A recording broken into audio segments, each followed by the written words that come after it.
O Enfermeiro, de Machado de Assis. Parece-lhe então que o que se deu comigo em 1860 pode entrar numa página de livro? Vá, que seja, com a condição única de que não há de divulgar nada antes da minha morte. Não esperará muito, pode ser que 8 dias, se não for menos. Estou desenganado. Olhe, eu podia mesmo contar-lhe a minha vida inteira, em que há outras coisas interessantes. Mas para isso era preciso tempo, ânimo e papel. E eu só tenho o papel. O ânimo é frouxo, o tempo assemelha-se à lamparina de madrugada. Não tarda o sol de outro dia, um sol dos diabos, impenetrável como a vida. Adeus, meu caro senhor. Leia isso e queira-me bem. Perdoe-me o que lhe parecer mal, e não maltrate muito a arruda, se lhe não cheira a rosas. Pedi-me um documento humano, ei-lo aqui. Não me peça também o império do grão-mogol, nem a fotografia dos macabeus. Peça, porém, os meus sapatos de defunto, e não os dou a ninguém mais. Já sabe que foi em 1860. No ano anterior, ali pelo mês de agosto, tendo eu 42 anos, fiz-me teólogo. Quero dizer, copiava os estudos de teologia de um padre de Niterói, antigo companheiro de colégio, que assim me dava delicadamente casa, cama e mesa. Naquele mês de agosto de 1859, recebeu ele uma carta de um vigário de certa vila do interior, perguntando se conhecia a pessoa entendida, discreta e paciente, que quisesse ir servir de enfermeiro ao coronel Felisberto, mediante um bom ordenado. O padre falou-me, aceitei com ambas as mãos. Estava já enfarado de copiar citações latinas e fórmulas eclesiásticas. Vinha à corte despedir-me de um irmão e segui para a vila. Chegando à vila, tive más notícias do coronel. Era homem insuportável, estúrdio, exigente. Ninguém o aturava, nem os próprios amigos. Gastava mais enfermeiros que remédios. A 2 deles quebrou a cara. Respondi que não tinha medo de gente sã, menos ainda de doentes, e depois de entender-me como vigário, que me confirmou as notícias recebidas e me recomendou mansidão e caridade, segui para a residência do coronel. Achei-o na varanda da casa, estirado numa cadeira, bufando muito. Não me recebeu mal. Começou por não dizer nada. Pôs em mim 2 olhos de gato que observa. Depois, uma espécie de riso maligno alumiou-lhe as feições que eram duras. Afinal, disse-me que nenhum dos enfermeiros que tivera prestava para nada. Dormiam muito, eram respondões e andavam ao faro das escravas. 2 eram até gatunos. Você é gatuno? Não, senhor. Em seguida, perguntou-me pelo nome. Disse-lhe e ele fez um gesto de espanto. Colombo? Não, senhor. Procópio José Gomes Valongo. Valongo? Achou que não era nome de gente e propôs chamar-me tão somente Procópio, ao que respondi que estaria pelo que fosse de seu agrado. Conto-lhe essa particularidade, não só porque me parece pintá-lo bem, como porque a minha resposta deu de mim a melhor ideia ao coronel. Ele mesmo declarou ao vigário, acrescentando que eu era o mais simpático dos enfermeiros que tivera. A verdade é que vivemos uma lua de mel de 7 dias. No 8º dia, entrei na vida dos meus predecessores, uma vida de cão, não dormir, não pensar em mais nada, recolher injúrias e às vezes rir delas com um ar de resignação e conformidade. Reparei que era um modo de lhe fazer corte. Tudo impertinências de moléstia e do temperamento. A moléstia era um rosário delas. Padecia de aneurisma, de reumatismo e de 3 ou 4 afecções menores. Tinha perto de 60 anos e desde os 5 toda a gente lhe fazia à vontade. Se fosse só rabugento, vá, mas ele era também mau. Deleitava-se com a dor e a humilhação dos outros. No fim de 3 meses, estava farto de o aturar. Determinei vir embora, só esperei a ocasião. Não tardou a ocasião. Um dia, como lhe não desse a tempo uma fomentação, pegou da bengala e atirou-me 2 ou 3 golpes. Não era preciso mais. Despedi-me imediatamente e fui aprontar a mala. Ele foi ter comigo ao quarto, pediu-me que ficasse, que não valia a pena zangar por uma rabugice de velho. Instou tanto que fiquei. Estou na dependura, Procópio, dizia-me ele à noite. Não posso viver muito tempo. Estou aqui. Estou na cova. Você há de ir ao meu enterro, Procópio. Não o dispenso por nada. Há de ir. Há de rezar ao pé da minha sepultura. Se não for, acrescentou rindo, eu voltarei de noite para lhe puxar as pernas. Você crê em almas de outro mundo, Procópio? Qual o quê? E por que é que não há de crer, seu burro? Redarguiu vivamente, arregalando os olhos. Eram assim as pazes. Imagine a guerra. Coibiu-se das bengaladas, mas as injúrias ficaram as mesmas, se não piores. Eu, com o tempo, fui calejando e não dava mais por nada. Era burro, camelo, pedaço d'asno, idiota, moleirão, era tudo. Nem ao menos havia mais gente que recolhesse uma parte desses nomes. Não tinha parentes. Tinha um sobrinho que morreu tísico em fins de maio ou princípios de julho, em Minas. Os amigos iam por lá às vezes aprová-lo, aplaudi-lo e nada mais. 5, 10 minutos de visita. Restava eu. Era eu sozinho para um dicionário inteiro. Mais de uma vez resolvi sair, mas instado pelo vigário ia ficando. Não só as relações foram se tornando melindrosas, mas eu estava ansioso por tornar à corte. Aos 42 anos, não é que havia de acostumar-me à reclusão constante ao pé de um doente bravio no interior. Para avaliar o meu isolamento, basta saber que eu nem lia os jornais, salvo uma notícia mais importante que levavam ao coronel, eu nada sabia do resto do mundo. Entendi, portanto, voltar para a corte na primeira ocasião, ainda que tivesse de brigar com o vigário. Bom é dizer, visto que faço uma confissão geral, que, nada gastando e tendo guardado integralmente os ordenados, estava ansioso por vir dissipá-los aqui. Era provável que a ocasião aparecesse. O coronel estava pior, fez testamento, descompondo o tabelião quase tanto quanto a mim. O trato era mais duro. Os breves lapsos de sossego e brandura faziam-se raros. Já por esse tempo, tinha eu perdido a escassa dose de piedade que me fazia esquecer os excessos do doente. Trazia dentro de mim um fermento de ódio e aversão.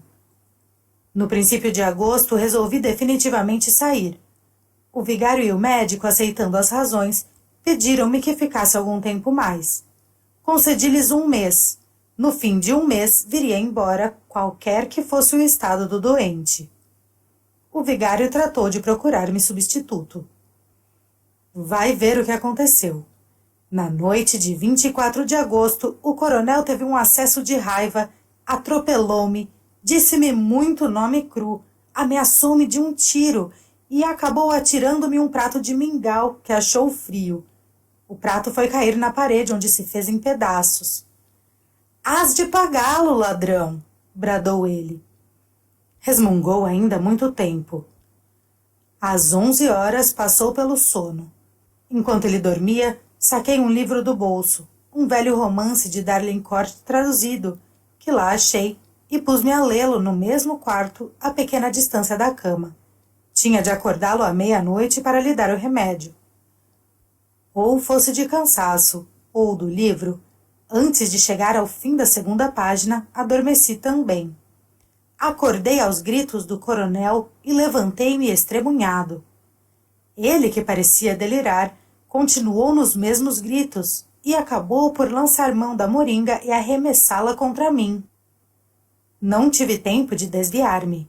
A moringa bateu-me na face esquerda e tal foi a dor que não vi mais nada. Atirei-me ao doente, pus-lhe as mãos ao pescoço, lutamos e esganei-o. Quando percebi que o doente expirava, recuei aterrado e dei um grito, mas ninguém me ouviu. Voltei à cama, agitei-o para chamá-lo à vida.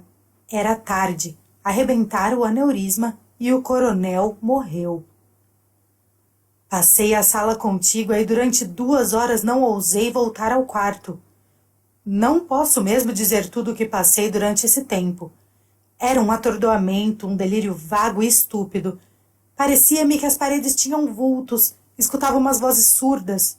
Os gritos da vítima antes da luta e durante a luta continuavam a repercutir dentro de mim. E o ar, para onde quer que me voltasse, aparecia recortado de convulsões. Não creia que esteja fazendo imagens nem estilo. Digo-lhe que eu ouvia distintamente umas vozes que me bradavam: assassino, assassino. Tudo o mais estava calado. O mesmo som do relógio, lento, igual e seco, sublinhava o silêncio e a solidão. Colava a orelha à porta do quarto na esperança de ouvir um gemido, uma palavra, uma injúria, qualquer coisa que significasse a vida e me restituísse a paz à consciência. Estaria pronto a apanhar das mãos do coronel 10, 20, 100 vezes, mas nada, nada, tudo calado. Voltava a andar à toa na sala.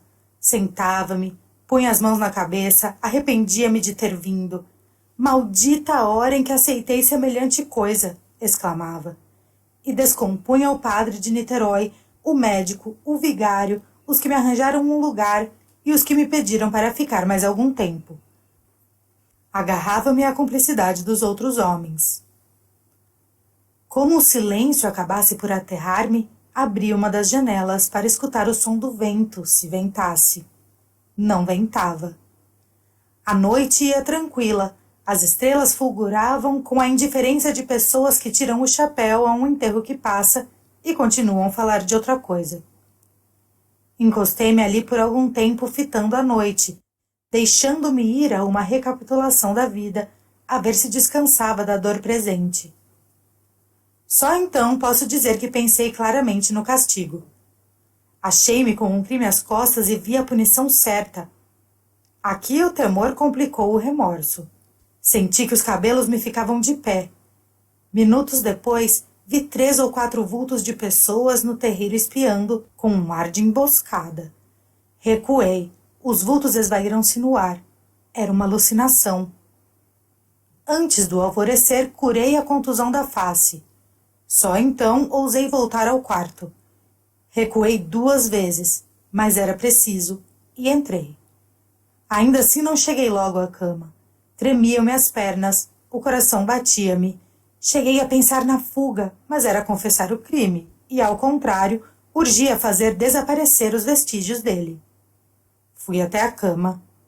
Vi o cadáver com os olhos arregalados e a boca aberta, como deixando passar a eterna palavra dos séculos. Caim, que fizeste de teu irmão? Vi no pescoço o sinal das minhas unhas. Abotoei alto a camisa e cheguei ao queixo a ponta do lençol. Em seguida chamei um escravo. Disse-lhe que o coronel amanhecera morto. Mandei recado ao vigário e ao médico. A primeira ideia foi retirar-me logo cedo, a pretexto de ter meu irmão doente. E, na verdade, receber a carta dele alguns dias antes, dizendo-me que se sentia mal. Mas adverti que a retirada imediata poderia fazer despeitar suspeitas e fiquei. Eu mesma mortalhei o cadáver com o auxílio de um preto velho e míope. Não saí da sala mortuária. Tinha medo de que descobrissem alguma coisa. Queria ver no rosto dos outros se desconfiavam, mas não ousava fitar ninguém. Tudo me dava impaciências. Os passos de ladrão com que entravam na sala, os cochichos, as cerimônias e as rezas do vigário. Vindo a hora, fechei o caixão, com as mãos trêmulas.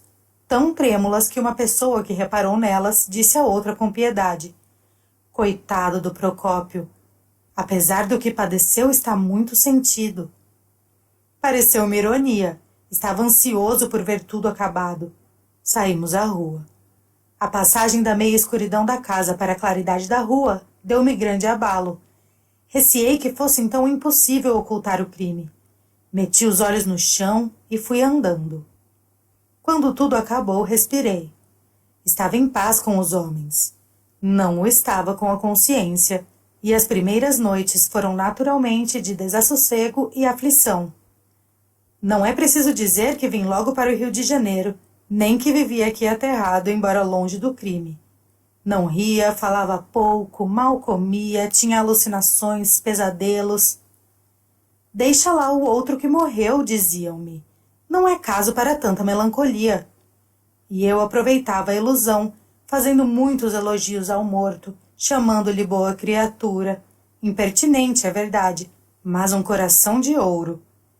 E elogiando convencia-me também, ao menos por alguns instantes. Outro fenômeno interessante e que talvez lhe possa aproveitar é que, não sendo religioso, mandei dizer uma missa pelo eterno descanso do coronel na Igreja do Sacramento. Não fiz convites, não disse nada a ninguém. Fui ouvi-la sozinho e estive de joelhos todo o tempo, persignando-me a miúdo. Dobrei a espórtula do padre e distribuí esmolas à porta, tudo por intenção do finado. Não queria embair os homens. A prova é que fui só. Para completar este ponto, acrescentarei que nunca aludi ao coronel que não dissesse Deus lhe fale n'alma, e contava dele algumas anedotas alegres, rompantes engraçados. 7 dias depois de chegar ao Rio de Janeiro, recebi a carta do vigário, que lhe mostrei, dizendo-me que fora achado o testamento do coronel e que eu era o herdeiro universal. Imagine o meu pasmo. Pareceu-me que lia mal. Fui ao meu irmão, fui aos amigos, todos leram a mesma coisa. Estava escrito, era eu o herdeiro universal do coronel. Cheguei a supor que fosse uma cilada, mas adverti logo que havia outros meios de capturar-me se o crime estivesse descoberto. Demais, eu conhecia a probidade do vigário, que não se prestaria a ser instrumento. Reli a carta 5, 10, muitas vezes. Lá estava a notícia. Quanto tinha ele? Perguntava meu irmão. Não sei, mas era rico. Realmente provou que era teu amigo. Era. Assim, por uma ironia da sorte, os bens do coronel vinham parar às minhas mãos. Cogitei em recusar a herança. Parecia-me odioso receber um vintém do tal espólio. Era pior do que fazer-me esbirro alugado. Pensei nisso 3 dias. E esbarrava sempre na consideração de que a recusa podia fazer desconfiar alguma coisa. No fim dos 3 dias, assentei num meio termo. Receberia a herança e dá-la-ia toda, aos bocados e às escondidas. Não era só escrúpulo, era também o modo de resgatar o crime por um ato de virtude. Pareceu-me que ficava assim de contas saldas. Preparei-me e segui para a vila. Em caminho, à proporção que me ia aproximando, recordava o triste sucesso. As cercanias da vila tinham um aspecto de tragédia, e a sombra do coronel parecia-me surgir de cada lado. A imaginação ia reproduzindo as palavras, os gestos, toda a noite horrenda do crime. Crime ou luta? Realmente foi uma luta em que eu, atacado, defendi-me, e na defesa... Foi uma luta desgraçada, uma fatalidade. Fixei-me nessa ideia, e balanceava os agravos, punha no ativo as pancadas, as injúrias. Não era culpa do coronel, bem eu sabia. Era da moléstia que o tornava assim rabugento e até mau. Mas eu perdoava tudo. O pior foi a fatalidade daquela noite. Considerei também que o coronel não podia viver muito mais. Estava por pouco. Ele mesmo o sentia e dizia. Viveria quanto? 2 semanas ou uma, pode ser até que menos. Já não era vida, era um molambo de vida. Se isto mesmo se podia chamar ao padecer contínuo do pobre homem. E quem sabe mesmo se a luta e a morte não foram apenas coincidentes? Podia ser. Era até o mais provável, não foi outra coisa. Fixei-me também nessa ideia. Perto da vila, apertou-se meu coração e quis recuar. Mas dominei-me e fui. Receberam-me com parabéns. O vigário disse-me as disposições do testamento, os legados pios, e de caminho ia louvando a mansidão cristã e o zelo com que eu servira ao coronel. que, apesar de áspero e duro, soube ser grato. Sem dúvida, dizia eu olhando para outra parte. Estava atordoado. Toda a gente me elogiava a dedicação e a paciência. As primeiras necessidades do inventário detiveram-me algum tempo na vila. Constituí advogado. As coisas correram placidamente. Durante esse tempo, falava muita vez do coronel. Vinham me contar coisas dele, mas sem a moderação do padre. Eu defendia-o, apontava algumas virtudes. Era austero. Qual austero? Já morreu, acabou. Mas era o diabo. E referiam-me casos duros, ações perversas, algumas extraordinárias. Quer que lhe diga? Eu, a princípio, ia ouvindo, cheio de curiosidade. Depois, entrou-me no coração um singular prazer que eu sinceramente buscava expelir. E defendia o coronel, explicava-o, atribuía alguma coisa às rivalidades locais. Confessava sim que era um pouco violento. Um pouco? Era uma cobra assanhada, interrompia-me o barbeiro. E todos, o coletor, o boticário, o escrivão, todos diziam a mesma coisa. E vinham outras anedotas, vinha toda a vida do defunto. Os velhos lembravam-se das crueldades dele em menino. E o prazer, íntimo, calado, insidioso, crescia dentro de mim, espécie de tênia moral, que por mais que arrancasse aos pedaços, recompunha-se logo e ia ficando. As obrigações do inventário distraíram-me, e por outro lado a opinião da vila era tão contrária ao coronel que a vista dos lugares foi perdendo para mim a feição tenebrosa que a princípio achei neles.